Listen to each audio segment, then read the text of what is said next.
Yeah,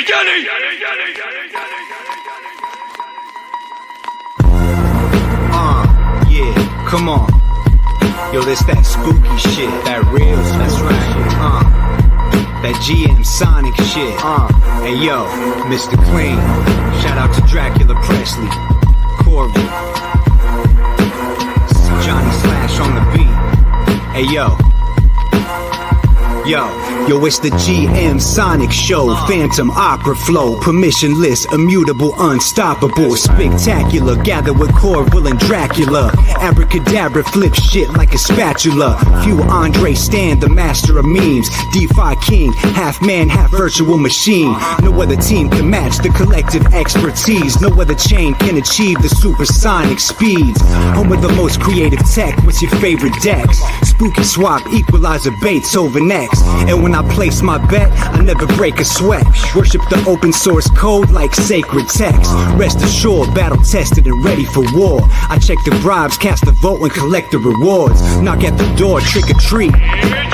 Move like a zombie, but usually I stay cooler than Fonzie. I get surgical with this, call me Dr. Doom. Break the sound barrier, hit you with a sonic boom. We got it wrapped like a mummy in a tomb. It's about time we address the elephant in the room. It's called Sonic. Yo, what's the new hot topic? GMSONIC. Straight up alpha, you can get it if you watch it. GMSONIC. Yo, what's the new hot topic? GMSONIC. Straight up alpha, you can get it if you watch it. Yo, since the Genesis block, consensus didn't stop. Innovating since day one and never missed the plot. I'm just a humble yield farmer, tending these crops like a routine. See you at the next epoch. Ayo, the DeFi Renaissance, yeah, we were part of that. Your favorite dap, Phantom is where it started at.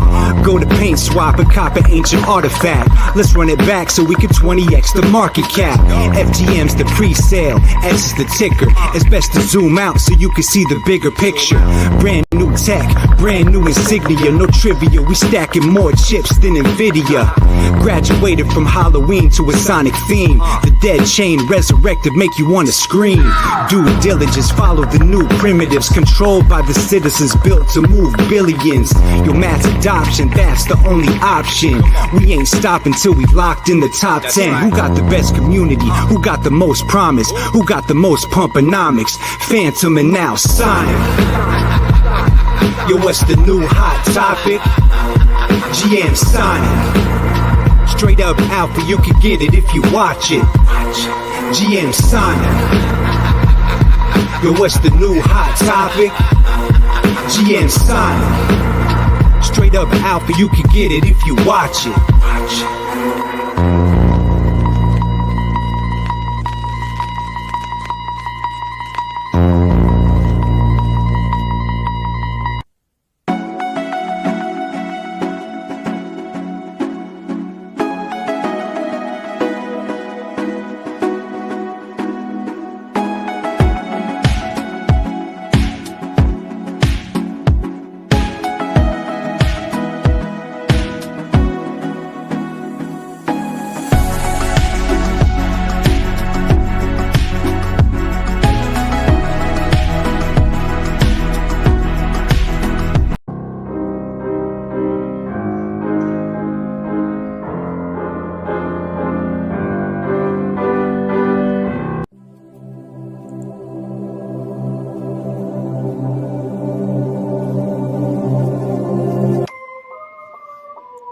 Do I have your attention now?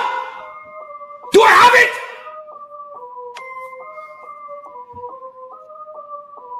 Good. Thought so. Today's gonna be the gonna throw back you.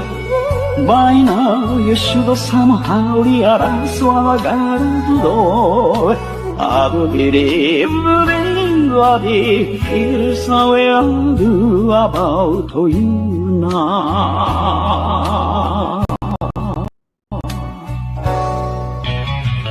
Back these awadis on the street as a fire and your heart is out. I'm sure you had it all before, but never really had it out. I'll believe what anybody feels a weird about you now. Who is your competition? We have no serious competition.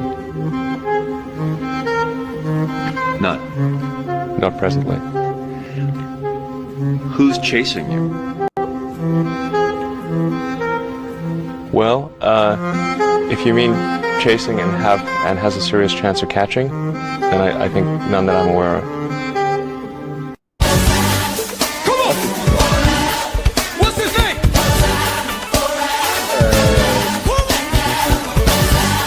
I can't hear. What's his name?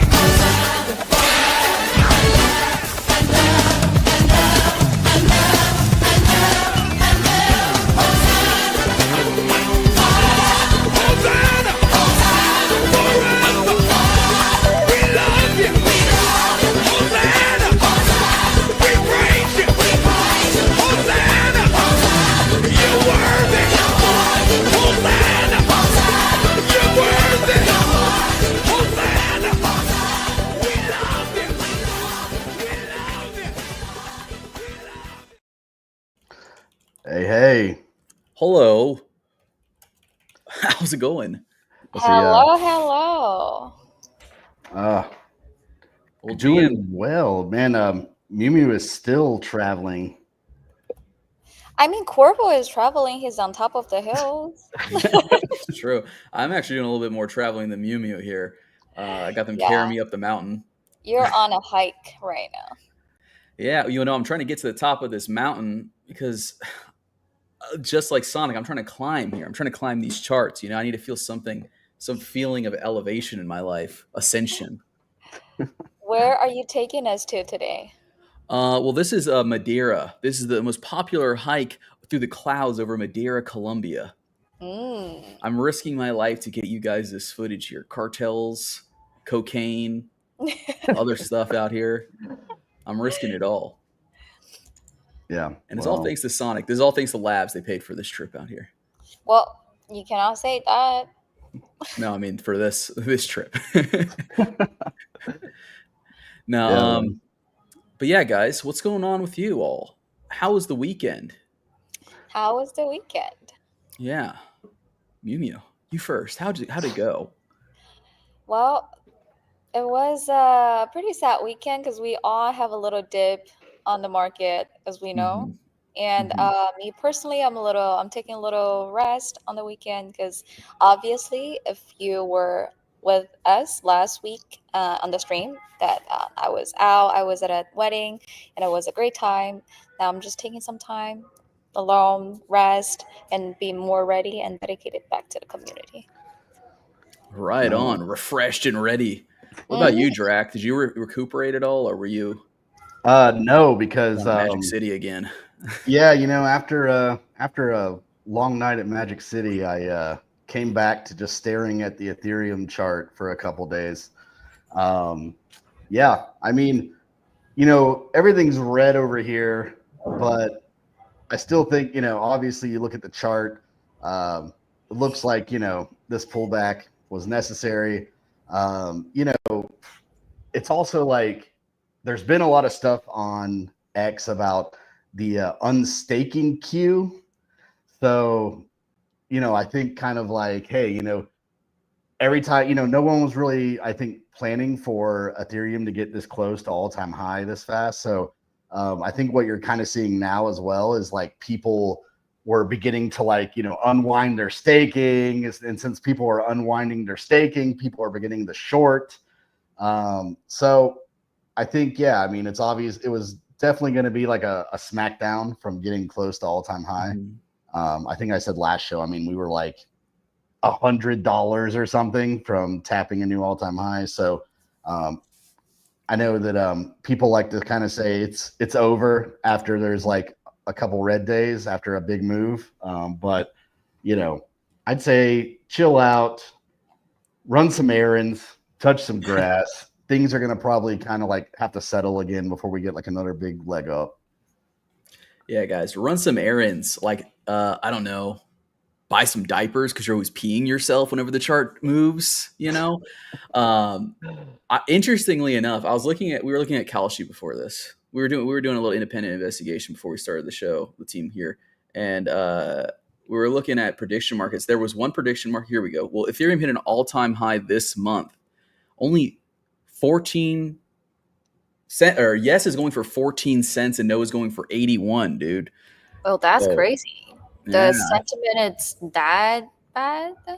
At least in the non-crypto markets. Actually, maybe we should do a little comparison to Poly market. Yeah, maybe let's just check the Poly market. Because we might have some arbitrage here, dude. So on Kalshi, the more Web2 audiences, they don't really believe that ETH can hit the all-time high this month. Yeah, they don't think so. It looks like on Poly market, there is no all-time high market. It's okay. Here we go. It's all-time high by end of the year. 73% say yes. I was about to say that's a pretty easy bet. Okay, wait. All-time high before October. That means better. That has to happen in August. So 52% chance. Well, so I guess we have a little echo chamber in the crypto audiences. Yeah.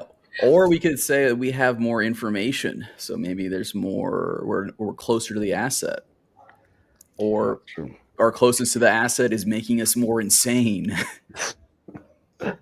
Yeah, no, I don't know. It's hard to it's really hard to quantify because you just, you never know who's going to sell, right? I mean, it's like sometimes you get a leg up and then you get that new post on X about the Ethereum Foundation making a nice, nice market sell. But you were mentioning information. I think this would be a great time to segue into our guest today, Dylan from Dia. Welcome. Welcome. Hello. Thank you so much. Hey guys, thank you for having me. Dylan. Hello.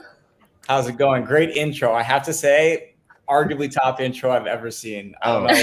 I'm glad you wrote that rap song, but I'll need the link to download that one. Yeah, I just kind of make those usually at least once a week, but sometimes twice a week if I have the time to do it. But yeah, I'll dig that up for you.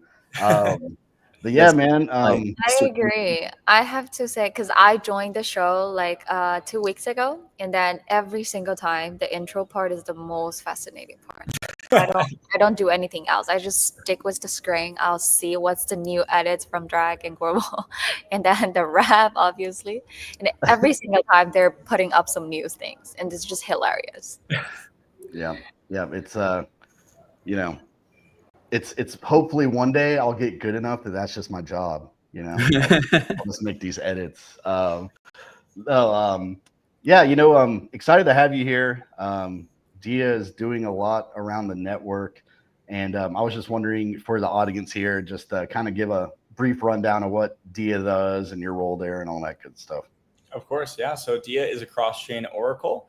Dia was founded in 2018. The product's been live in production since 2020. Currently, Dia supports 59 different blockchain networks, predominantly EVM compatible networks, but also a lot of non-EVM networks. And, actually Dia was originally live on Fantom back in the day as well. So we go back here.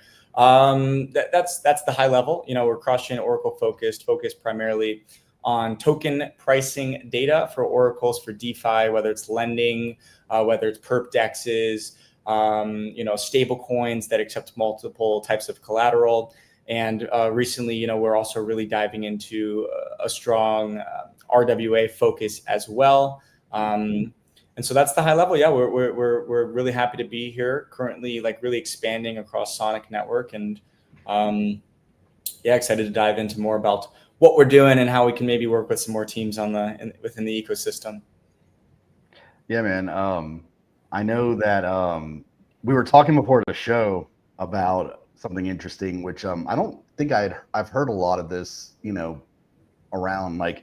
You were mentioning that some of the oracles can actually use DEX data, which I thought was really impressive.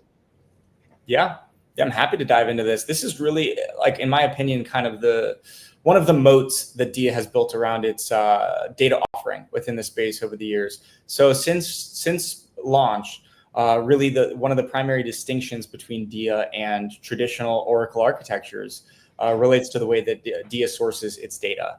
So if you look at the traditional Oracle model that's still to this day used by most Oracles, you'll see that they primarily source data from off-chain third-party data aggregators. So they'll go to off-chain entities, CoinGecko, Kaiko, and other data providers that essentially pre-aggregate data before submitting it to, let's say, like the nodes of a given Oracle, which will bring it on chain, cleanse it, process it, exclude outliers, find a median price point, and push that onto Sonic or the destination network.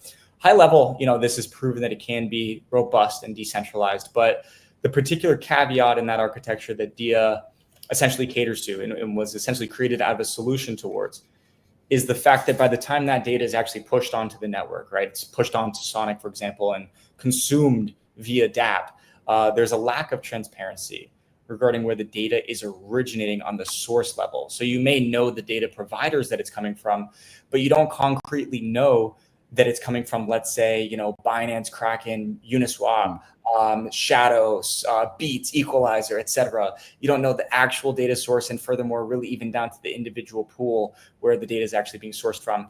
And so DIA's first-party data sourcing approach, whereby we go directly to the DEXs and SEXs and deploy contracts that are essentially scrapers that take in every single trade for theoretically every single asset trading across these exchanges, is really like one of the moats here. In aggregate, we're taking in billions of ticks of trade data for essentially all of the assets that are trading on over 100 different DEXs and SEXs.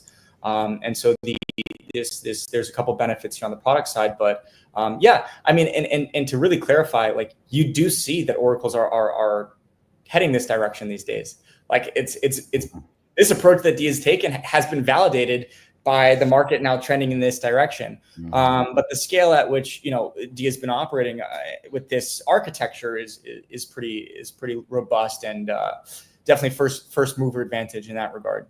So I'd still think argue it's the moat there. Yeah. So you guys were the first to implement this kind of really precise data origination pipeline or architecture, as you put it. So I guess like what for us idiots, what is the additional advantage of doing this? Let's just like make it very explicit and clear. Is it primarily security? Like I know exactly what vulnerabilities there might be if like it's a specific pool being exploited, or what additional benefits does this have? Yeah, so there's a bunch of them. So on the ethos side, right? Like the vision behind this is truly transparency. With this architecture, again, developers on the network that are using these oracles can actually themselves declare and determine which data sources are used in that feed, and actually even customize the data sources.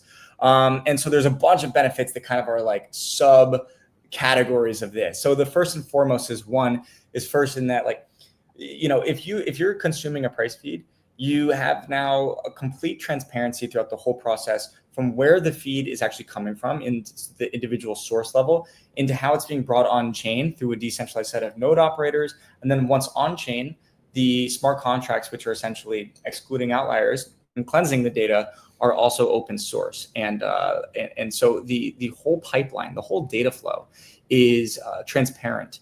And I think this is definitely the ethos upon which this architecture has been developed, is like something which can be auditable end to end by the consumers, the developers who are using it. And so that's really the first thing, but it goes deeper, right? And there's a bunch of tangents I could go here. Let's say, for example, like you have collateral that sits on Sonic. Let's say you're using like some token, as you guys know, like there may be tokens that trade on like Ethereum mainnet and on Sonic, on these DEXs, but there might be like a deviation in price between like what it's trading at on ETH mainnet versus on Sonic. Well, if I'm using this as a collateral type, this asset in, let's say, a protocol on Sonic, I may want just the Sonic native sources for this asset being used within that price feed. So I'm not aggregating now across ETH and Sonic, where it's like changing the price for which users are actually purchasing the asset, but I'm getting a Sonic native price feed whereby the liquidation will occur in the instance that there's liquidation. So like I'm hoping I'm explaining this transparently, right? You asked me to dumb it down. I don't think I No, did. I think this is making a lot of sense. So let me take an attempt to kind of even more simplify. So it's like, instead of buying a black box of goods anymore, now I know exactly what I'm getting in my box. Like if I buy a box of data, it's like, I want to buy the Sonic USDC price. I want to buy this data box. I want to know how much this costs. I can look inside that box and I can see, okay, on Shadow it's this, on Uniswap on Ethereum it's this. So I can more effectively construct whatever product I'm trying to build. Like exactly. If I want it. Okay. And very cool. Super cool. Thank you guys. Yeah, it could be aggregated across those sources. It could be specific to the chain. 100%. Yeah, it's transparent and improves customization. Dude, I like this. I kind of like this idea. I can have licensed Corval coin LPs, the only ones that we use on the Corval.com. NFA. Yeah, not financial advice. Very cool, dude. Yeah, I'm interested. Are you seeing anyone interesting employing you guys on Sonic right now? Any unique cases? Yeah. So to take this a step further of what was the point I just made is, so we've come into Sonic and integrated so far, let's see, like Shadow V2, Shadow V3, and Beats V2 and Beats V3 as direct data sources for DIA oracles. So now teams that are launching assets on Sonic and providing liquidity on these dexes can get price oracles for those assets, right? These are like ecosystem native price feeds. And that's one of the major benefits of this DEX sourcing approach, right? If we were, where we can actually go into the DEX and have a much more comprehensive coverage of the assets which are trading on that DEX. And so Sonic is great because there's a super vibrant DeFi ecosystem with a big depth of liquidity. And so, we've been seeing definitely some interest on this. I think a couple that come to mind. I mean, more within the last week, we announced our partnership with Reserve Money. I don't know if you guys have gone into them. Super cool protocol, building essentially like a reserve currency, right? A reserve currency based on like accumulating assets for their treasury. And we provided an RZR price feed, which is their native token, which, as if I'm not mistaken, is like traded only natively on Shadow for now.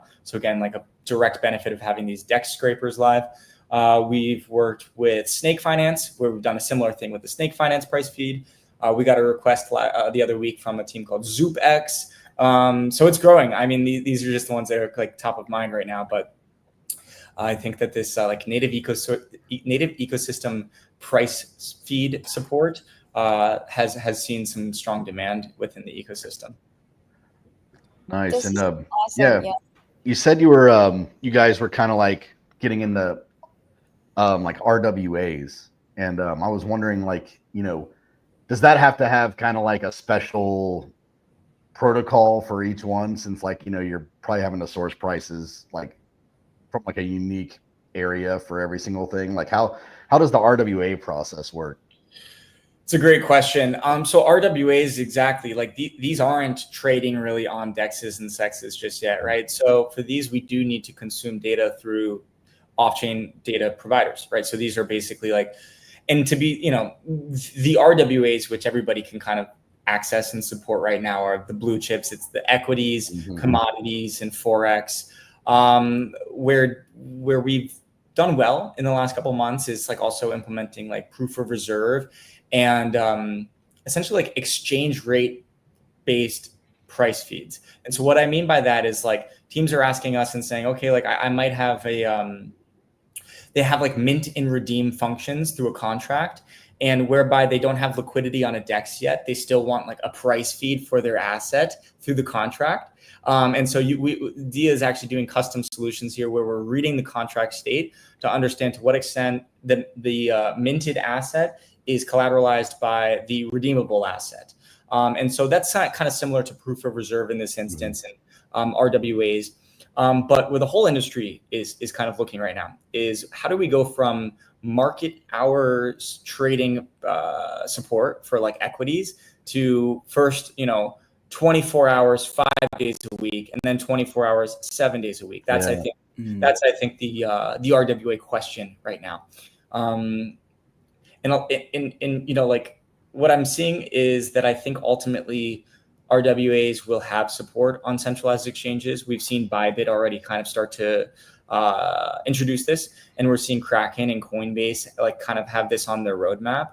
And once these are tradable on centralized exchanges 24/7, I think again our scraper approach, whereby we're able to collect trade data directly from sexes, will equip us well for actually providing these price feeds on chain, for sourcing this data and providing these 24/7 feeds. But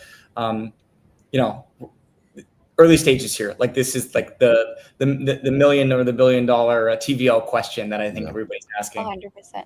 I have a quick questions regarding, because you already mentioned that like Bybit, Kraken, Coinbase, Robinhood for sure, they already introduced like stocks trading on chain already. And how is that being approached with the 24/7 trading things? Yeah, these are. I think they're taking kind of rather like. I'd have to give more of a review before I can give a thorough feedback on how their approaches are unique. I know that Bybit launched this like with specifically USDT pairs, so they're pricing like equities against USDT. I'm interested to see how Robinhood and Coinbase and Kraken, as far as I'm aware, like they haven't actually rolled these products out yet. They've like scheduled their launch dates, but they're not live for trading, as I'm aware. So still TBD. I think there's a lot of interesting things here. I don't know if did you guys see the Robinhood talk in Cannes for ETC, Right. where he's talking about being able to trade like privatized or like private shares of OpenAI and whatnot. Yeah. So there's to be honest, like there's a big learning curve I need to get behind here too, still with RWAs and how these are going to evolve. They're throwing a big pictures in the background and like talking in a very Apple, every year type of way. And I feel like they have the whiteboard and everything. They're trying to like walk us through the roadmap, but not sure. Like not sure if I'm really following on how they can actually make it happen. Yeah.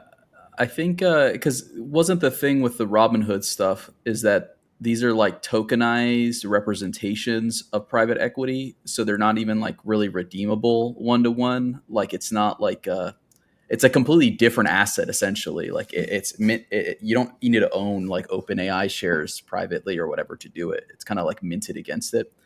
At least that was my understanding. Sorry. Please go on. Yeah. No, that was it. I was just saying that's how I understood it. I could be wrong. No, I was just trying to add on like that will be a good things for oracles to work on as well. Like it's a great questions for oracles to help facilitate and like be the intermediaries for the people to trade, and also like the entities that are trying to bring it on chain and tokenize everything.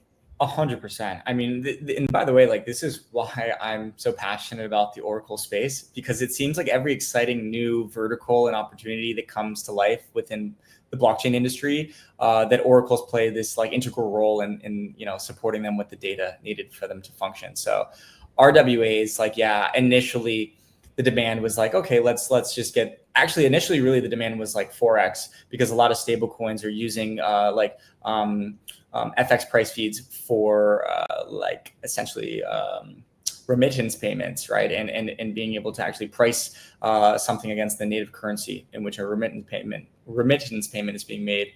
And then now it's like, that and commodities were early. Right now, I don't think nobody has really tackled the 24/7 token like equities question yet. But definitely this is where like a lot of the bandwidth on the research side is going into on our end. Very cool. Great to know. Yeah. Excited to see this play out. That was one other thing we were talking about before the show that I think people would like to know.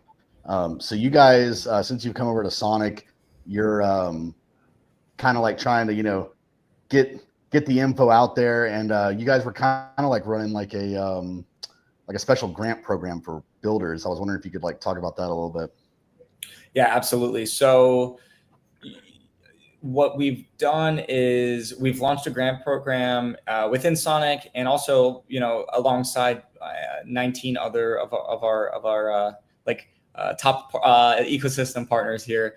And the grant program for DIA oracles is live on Sonic. The intention of it is to subsidize all of the expenses that are associated with custom oracles on Sonic from DIA, that is. So you can come to DIA, request a custom oracle. It will be deployed for you at no cost. And the grant program is actually subsidizing the gas fees that the oracle essentially requires to push updates on chain.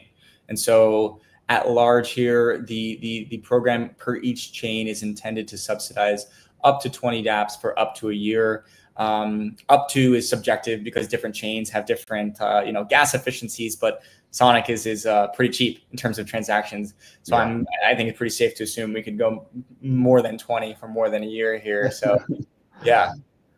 And it's exciting because it's like, again, really like one I mentioned like transparency as like the core ethos, but another pillar that DIA has really been built on is accessibility. And so the intention is to make these oracles as customizable and as accessible for developers as needed. And so, being able to support early stage teams by helping to offset the common expenses that they would have within an oracle is exciting. It helps to get a lot of teams off the ground. Yeah. That's why when we were talking before, I was like, teams always love free API stuff, oracles, anything that'll help offset those costs. So good to get the word out there. And man, we really want to thank you for hopping on. We really see the passion in you, and thank you for educating us about the 24/7 problem that it's like in the RWA in the oracle space. And we really hope to hear more updates and like keep us updated on like the new progress and like the new updates from your side. Excellent. Yeah. Thank you guys so much. Thank you for having me. This felt, you guys created such a warm, welcoming atmosphere from the first jump here. The intro is awesome. Corval is still flying across the country there. So that's right. Thank you guys so much. It's great to be here. It's a great conversation. Like we learned a lot. Yeah. Thanks, Dylan. We appreciate it. We'll see you next time. Cheers, guys. Thank you so much. Man, he's a good guest. He should be a host on the show.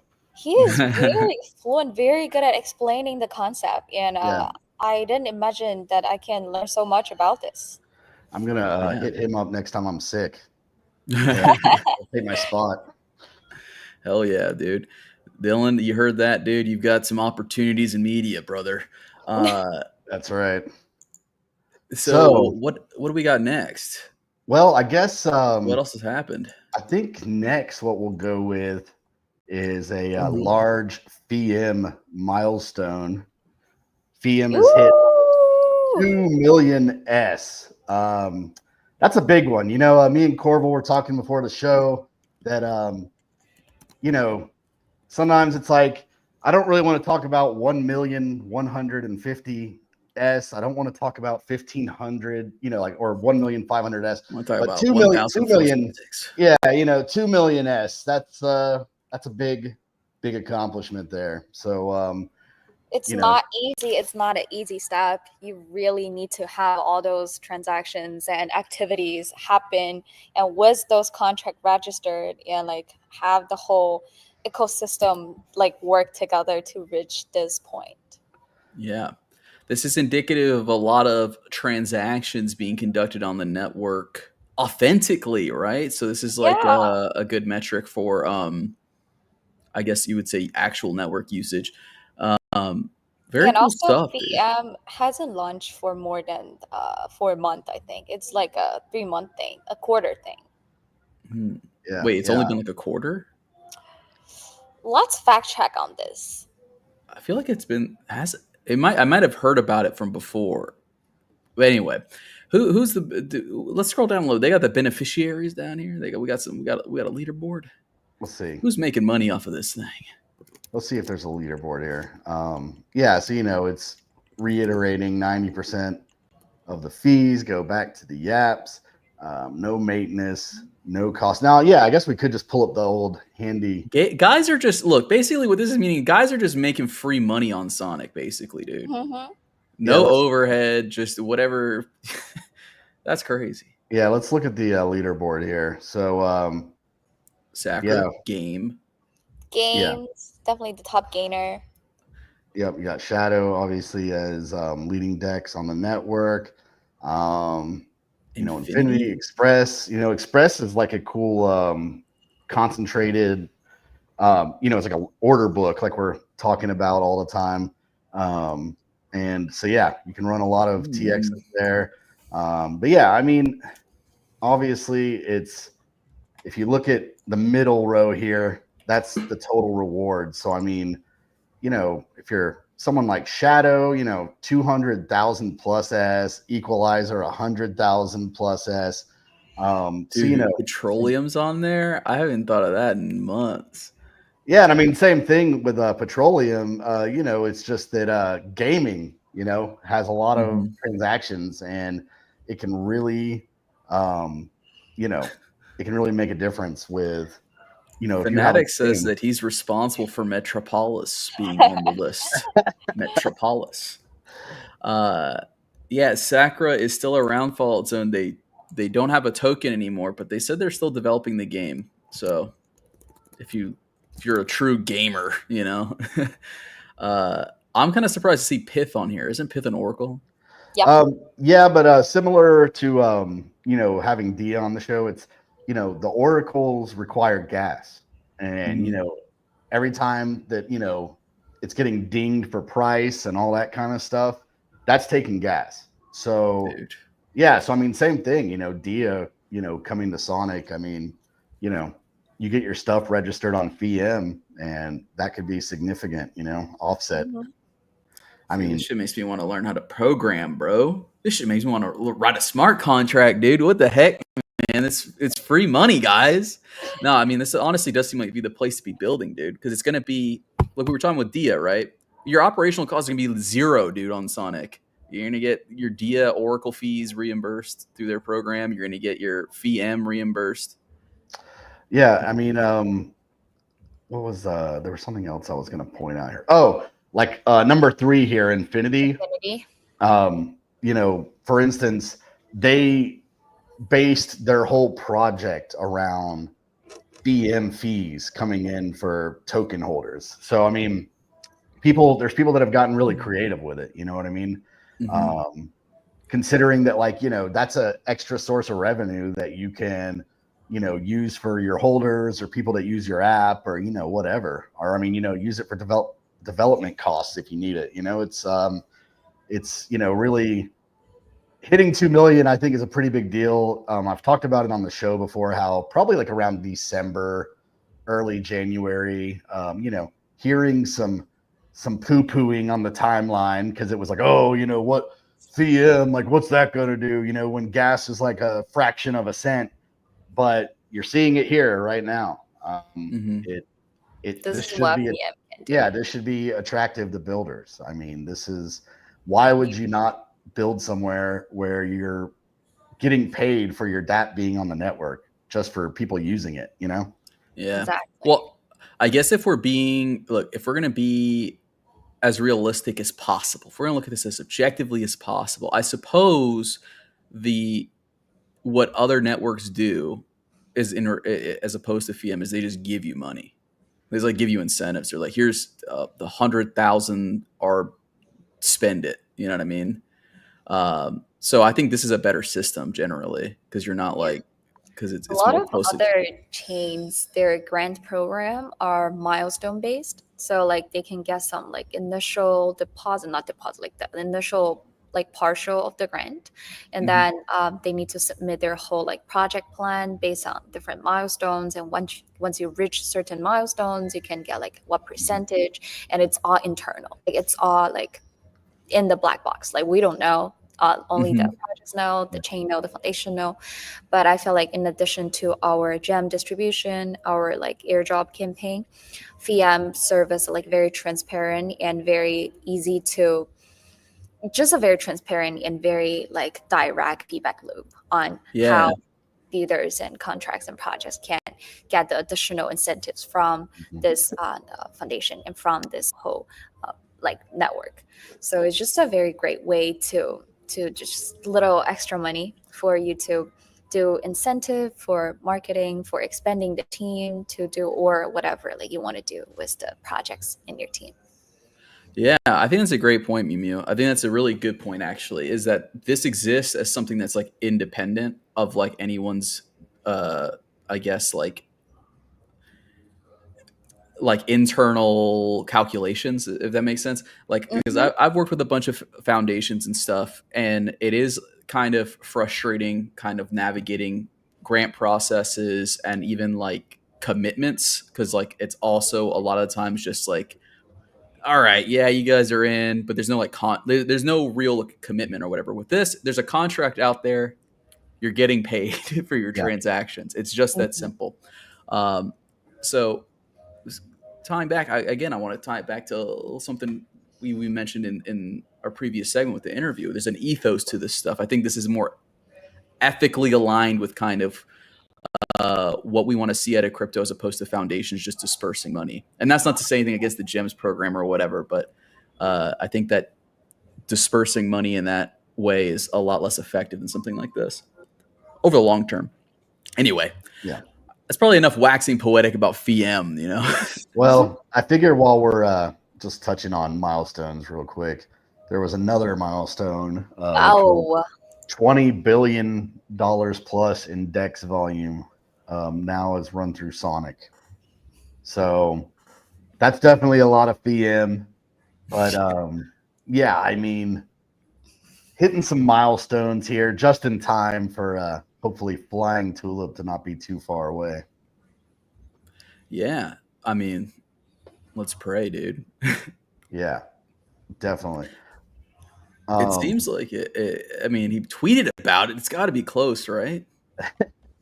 Well, you know, you have like that, you know, 20 billion plus running through the network. But, you know, I think it also kind of ties back to kind of floating around on the topics here, but meant to talk about this earlier, which was just that, you know, we used to always check Bitcoin, like what it was doing every week. But right now, with the way Ethereum has moved, I've kind of shifted that focus to watching Ethereum to see when we're going to get alt season.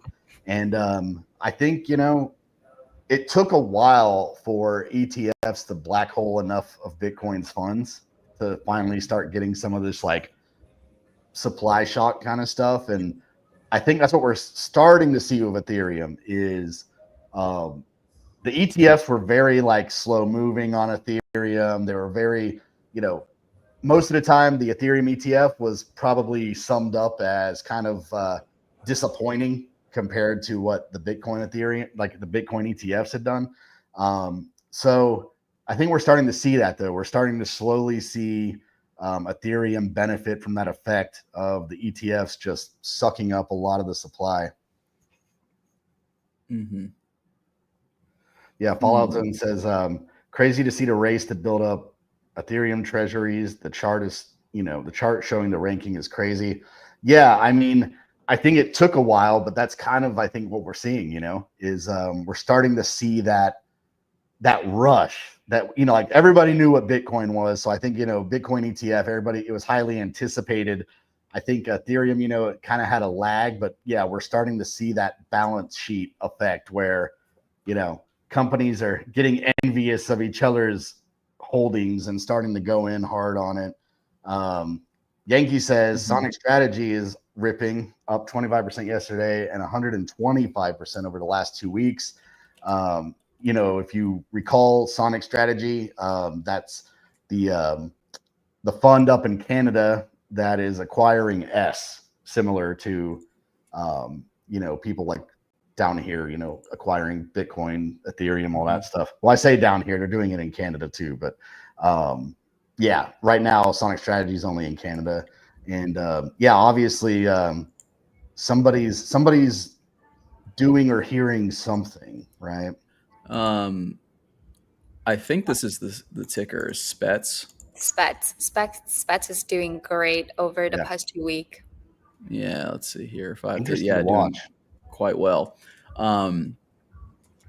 Very cool, dude. Let's see here. There was another question on the ETFs here. Let me switch back to this tab here. Wait, it's the chat like mixes like YouTube and X comments.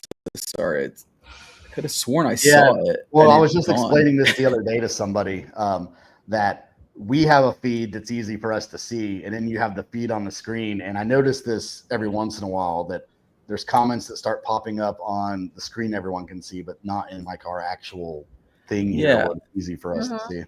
Well, okay, I guess the guy was asking, like, fuck, dude. All right, I'm just gonna talk about. I don't even remember what the fucking question was, but I remember what my answer was, which was something like the difference between like the ETH and Bitcoin ETFs, like picking up speed. Do you guys think it's tied anything to this idea of like Bitcoin doesn't really have like a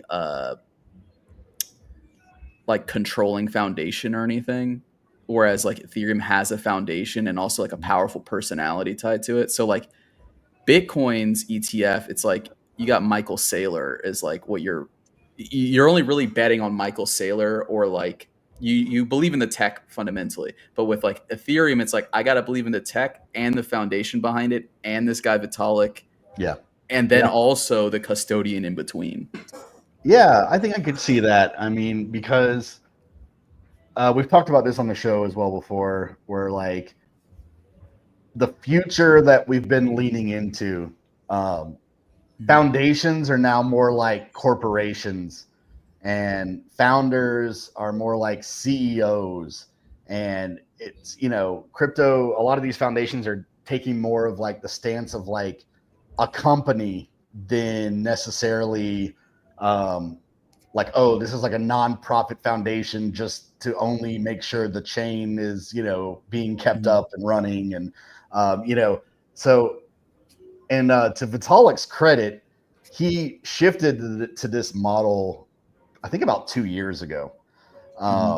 So yeah, I mean, I think that could totally have something to do with it. I mean, because that adds a lot of risk to your balance sheet, right? I mean, like now, like you said, Bitcoin is Bitcoin. It's there. You buy it. It's not going anywhere. But you don't have any of these other factors to consider. Like, let's say if you're a big fund and you're, I mean, because you know how this is in TradFi. I mean, all that stuff matters. Who's on the board? Who's the CEO? Who's, So yeah, I mean, it's interesting to see. Like, we could see this kind of shifting into like that direction. Like what if, like if Vitalik stepped down as whatever CEO or whatever his title is now at the foundation. I don't think it's CEO, but would that have an effect on people being like, I'm buying Ethereum or not? Yeah. Well, I remember when he said he loves communism or whatever he said. It was something in that context or whatever. But that's like the exact kind of like faux pas type stuff that like, I don't know. I feel like investing has changed, I'm sure, quite a bit. When I talk to older guys, it seemed to be a lot more serious back in the day, where you'd like go meet somebody and you just be like, I don't like the way that guy dresses. Like, he doesn't seem like he gives a fuck, so I'm not going to give him money. Yeah. Like, so there is something to that kind of personality thing, but something to think about. But then again, pivoting back to Sonic strategy here, because I saw Yankee's question at the end, like, what does it mean that they're doing so well? I think it does mean that they're just sitting on a fat stack of cash, right? It means there's a lot of people that want to buy Sonic that are not, exposed. So they're going through the fund. Yeah. I mean, I think also Sonic, I think that a lot of chatter you will see with like firms or bigger, investors is typically like, if you're just looking at like raw metrics against other chains and their tokens and everything else, that Sonic, for like the rails it has and the fundamentals and everything, it's still like very undervalued compared to a lot of other chains, and I hear that over and over again. So we have our sentiment on the timeline, our X echo chamber, our community spats, and everything else, but there's still this broader world that's just looking at the balance sheet and that's it. You know, that's only looking at the metrics and that's it. And I think that says something when you're seeing the Sonic strategy fund starting to move. You know, that's interesting. Yeah, I think things are. Look, I think we were at the bottom. I think I've been saying this for a while. I've been mistiming the bottom for a while now. Miumiu, I've been saying we've been at the bottom for a while. Well, you guys didn't even talk about that. Anyway, I think these are bouncing back. I think obviously sentiment is negative. Flip. It's like weird on the timeline. It's weird in the echo chamber, but outwardly, I think it's positive. Just need to wait. Yeah, we just got to be patient, you know? Just got to be patient, waiting for the time, waiting for the wind to arrive. Yeah, so we're about running out of time here, but I did want to touch on something else I thought was interesting. On the project front, we were talking about this a little bit before the show too, but there is a project called Foxify on Sonic, and they are running, it's perps basically. But they're launching a project called Funded. And if you're not familiar with prop trading, they're basically, to my knowledge, I think they'll end up being the first people to put prop trading kind of on chain, which is a good thing because prop trading sometimes has a bad rep, in the Web 2 world, because what prop trading is basically you apply for an account and you get an account that's funded with a certain amount of money and you trade with that account and you keep a portion of your profits, but the entity also takes a portion of the profits. So the idea is that, yes, it's not your actual money, but if you make profits, you get to keep it, they get to keep some. So I thought this was really interesting to see. It's kind of like a new primitive, really, and it's going to be on Sonic. Yeah. I don't want to poo-poo it because it is a cool idea. It does have the opportunity to with its transparency be a good prop firm, because there are good prop firms out there too. I just wanted to, I guess, again, highlight some of the risks of prop firms and how maybe this could be better. One of the biggest one is the internal trading desk, them counter trading you, so that you always lose. So they're just taking your money. But the other one is the fees, right? It's just a shitload of fees, to cash out, to buy in, to reload your account. And also they usually tier you up. So it's you have to make a certain amount of money at a different level to go to the next level. But if it's all on chain and it's all transparent, a lot of that stuff is not even possible, or at least it's easily discoverable. So it's, and that's what they're going for here is, essentially, prop trading, but transparent. Right. So, and that was, some of the things that, they had actually laid out were some of these points of hey, here's kind of some of the things that happen with, traditional prop trading. And here's how putting it on chain, makes for a better experience and product and everything. So, I thought that was really interesting. You should check them out if you're a big perp trader or, you've ever done prop trading or anything. I've never done any prop trading, so I'm definitely learning from this. Thank you for the warning, though. Yeah, get in there. We'll just use Foxify. Don't use any of the other ones. They're all scams. Don't go on no Web 2 sign up. You gotta do it on chain. Yeah, you said a phrase at the start of the show, Dracula, I thought was really good, where it was prop firms use the opaqueness of traditional finance to get to scam you. So this is the kind of stuff we got to see more of, actually, is taking the things that are people use to scam obviously in TradFi and bringing it to DeFi where it can no longer function as a scam, as opposed to the opposite, which a lot of time is let's just run a classic scam. That's why I thought it was an interesting product, was, coming from more of a degen day trader kind of background. I was definitely okay, that's actually a really good use of, having this kind of thing on chain, like they can't just hide everything behind, like I said, like an opaque wall, where it's just like, you should definitely stream trading on this. You should like do like a noob tutorial, like I'm figuring it out kind of thing. I think that I'm not sure if I'm the best person to do this. You are the best person because it's a prop firm. It's not even your money. You can't even lose anything. All right. Ads here. If anyone want to send me some money and see me live stream my trade. Yeah, max leverage and just see what happens. Yeah, my strategy is just max long S up. Yeah. There you go. Now, I know we're at the end here, but do we want to talk? What is this guy talking about? Dub? Did I miss the part about the 1 billion raise? What is he talking about? There's $1 billion without me. No, it was basically that there's, of course, with anything else with an Andre announcement, he announced that they were going to be raising first at an institutional level for Flying Tulip. So everybody's beloved showman, Crypto Ran, shared screenshots that were not actually screenshots from the foundation. They were just from some guy he knows saying, I remember. That was awesome. He was like, I'm in the chat with them, and it was just some guy. It's screenshots of a convo with some guy that knows one of their researchers. So not foundation related at all, saying, and he didn't even mention Flying Tulip, which makes me think that he just confused the Flying Tulip raise with whatever this was. So yeah, he shared screenshots of a guy saying that they were raising $1 billion to buy S, which makes no sense. I think that he just confused and Ran apparently took the clip out or something. So honestly, I know people equate that with conspiracy, but what I equate it with is that he got bad info, realized it was bad info, and then took it down.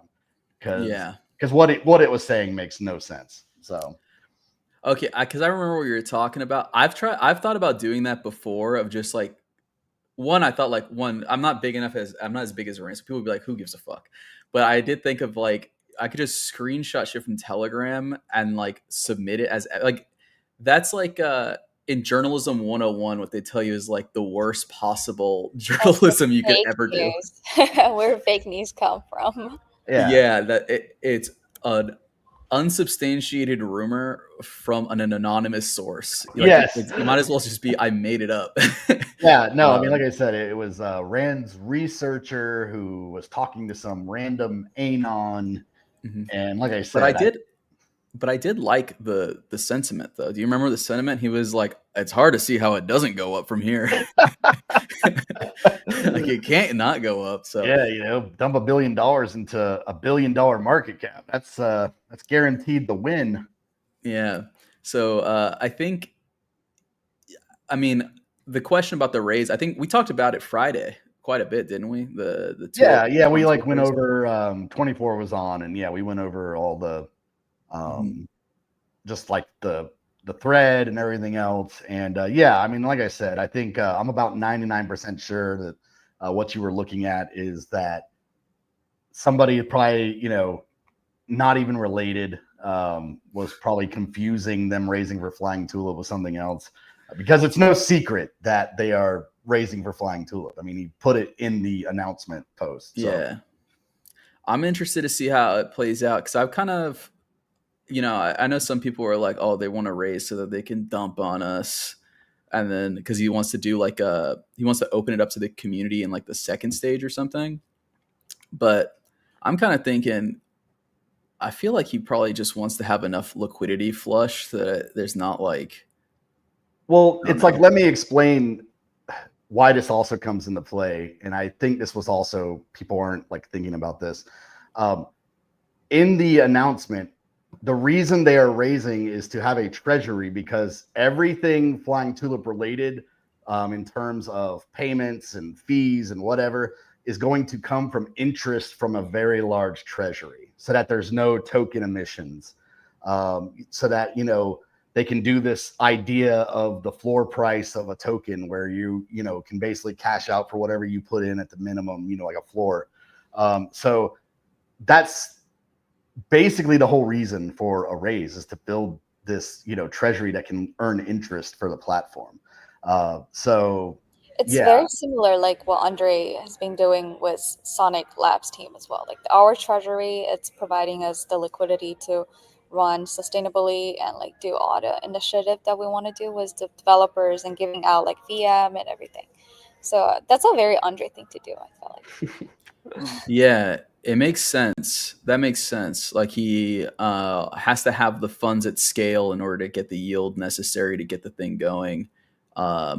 And it probably just makes more sense to raise from. Also, I was thinking this too. Like, if you need to do something like that, raising privately is probably better because you can have like the terms more cleanly set out, and often you're not dealing with like an angry crowd if things are not flawless from the beginning. I'm bullish on it. I'm even more bullish on it now than ever before. Thanks, Sharacula. Yeah. Well, let's move on to the next news because we're a little out of time. Oh yeah, I think we're done though, right? Do you have something? I think we have one or two. Oh yeah, go for it, Miumiu. So, did we talk about the Enclave one? Not yet. Let's see. I think I have it here. Where it was just it was kind of highlighting Enclave's. They're a lending platform, and it was just like, hey, Enclave currently or on. All right, maybe someone can actually figure this out for me. I'm saying Enclave, but it's Enclave. Enclave.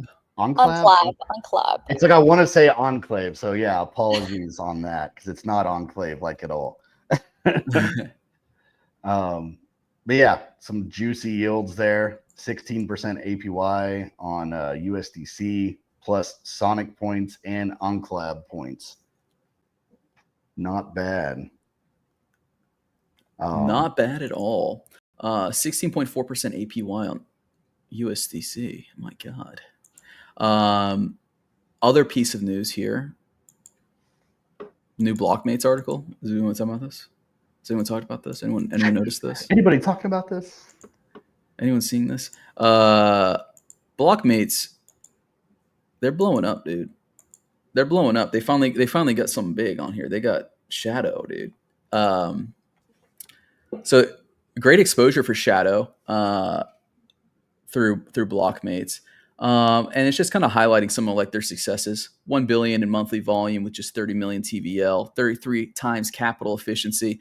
Hopefully getting the word out there a little bit more, showing the kind of efficiency of Shadow. We've seen additional solidly forks really succeeding out there in the wild on other alt chains. Personally, I don't know if people are like, if it's a V3 is enough to just like make people to like migrate at this point. But I think knowing that it's there is important at this stage. Yeah, for sure. I mean, I think the chart, they have like a little chart that I think was also like very, very bullish in terms of the point of the chart was that in terms of like revenue to market cap ratio, Shadow is actually the leading DEX, like just in general in DeFi, in terms of what they're turning around. It says, roughly with a market cap of 5 million, it's doing nearly 25% of its market cap in monthly revenue, which is, pretty daunting. And I like to see it because I think that talking about like Ethereum, like switching to kind of like, how like you'll see these ETFs where the crypto foundations are more like companies. We're finally starting to see that like in the real world where it's like, oh, projects are expected to actually make revenue like a real project does. We've just been in crypto land. It's just that you can just have a project and a token and, maybe there's a flywheel or whatever, but is the project actually making money and are the holders actually making money, Yeah. We can't expect speculation to do all the work, we got to generate some profit here somehow.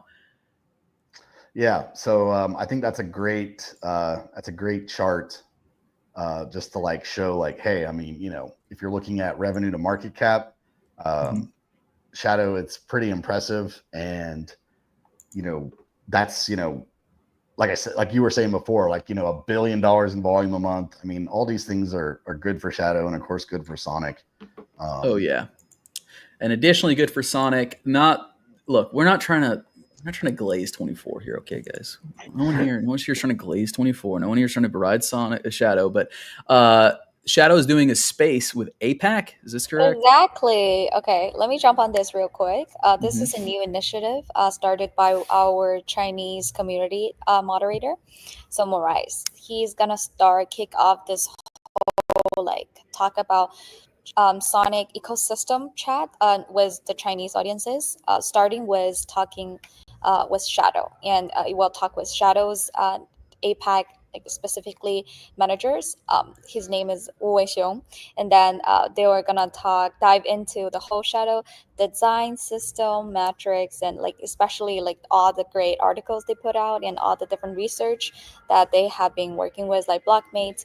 So this is gonna be a great conversations for our APAC audiences and for our Chinese audiences specifically. And also, in addition to this AMA that is going to happen this Friday, last Thursday, the whole APAC Chinese ambassador group, they had their monthly week meet up together, and we've been giving out real rewards, real money back to our ambassadors because they has been spreading the story and spreading the ecosystem narratives to the Chinese world as well. So just want to wrap up and give a little updates on how the APAC expansion is doing, and this is great news to share. So tune in if you're you can comprehend Chinese, you're interested in Sonic and Shadow. Tune in this Friday. Yeah. Right on. Yeah, and I mean, that's something that if you're a US or Europe based project, especially if you're on Sonic, definitely worth looking into kind of developing your APAC arm, because Sonic is really working on a lot of expansion into that, and Miumiu's helping with that a lot. So yeah, I would highly recommend that if you are adapt on Sonic at the moment. But I think that's all we got today. Yeah, I think so. Yep. We covered it all. So thank you all so much. How do you say goodbye in Chinese? I don't know how to say that. Bye bye. 再见. Bye bye. Yes. Well, great stream. See you guys Friday. All right. See ya. We'll see you guys on Friday. Adios, amigos.